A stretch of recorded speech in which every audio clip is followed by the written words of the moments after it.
In a quiet village nestled between rolling hills and a winding river lived two best friends, Themba and Kofi. They were born in the same season of rain, raised by the same red soil, and shaped by the same African sun. Their mothers used to joke, "These two did not meet, they arrived together." From childhood, they moved like one spirit in two bodies. They herded goats along dusty paths, raced barefoot through tall grass, and listened wide-eyed to elders telling stories beside evening fires. Under the great Baobab tree, older than memory itself, they made promises only children believe are unbreakable. "We will always stand together," Kofi declared. "Like roots," Themba added, "but even roots sometimes grow in different directions." As the boys grew into young men, the village began whispering of futures. Themba loved craft and patience. He sat beside the old carpenter, learning how to shape wood into doors, stools, and drums. His hands were steady, his dreams slow and deliberate.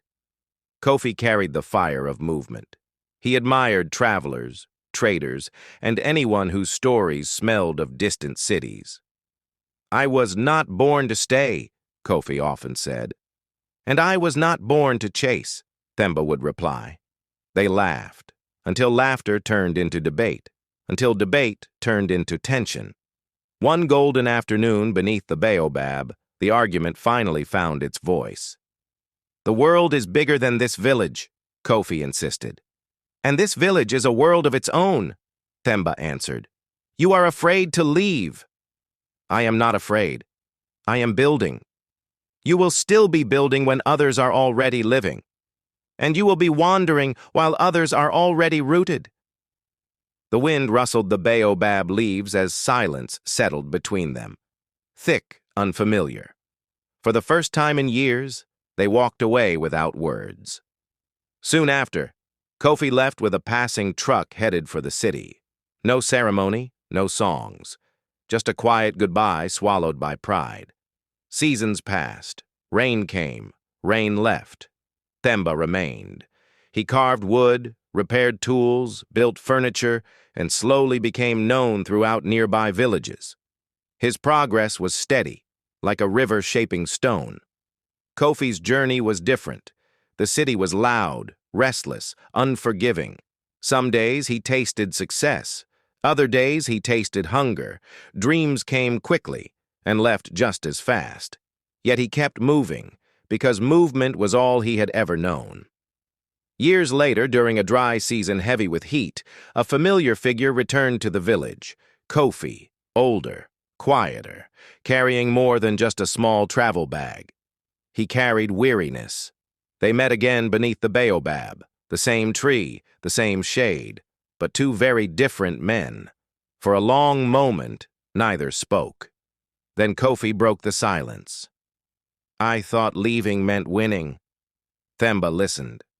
"I thought staying meant losing," Kofi continued softly. "But the world taught me something else." Themba smiled gently. "The world is a strict teacher." Kofi laughed, tired, honest. "Yes, it is." "I was wrong about you," Kofi admitted.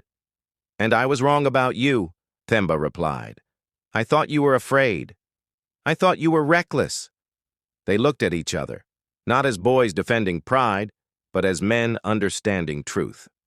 Kofi glanced up at the baobab. "Do you think the distance broke our friendship?" Themba shook his head. "No." "What then?" "The bridge only cracked," Themba said.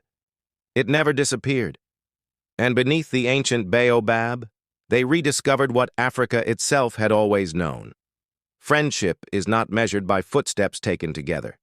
It is measured by hearts that never forget each other's path.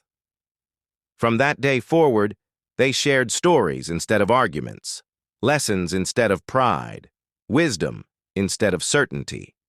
Because now they understood, different journeys do not separate true friends. Ego does. And humility heals what ego nearly destroys. And the baobab stood witness, as it always had, as it always would.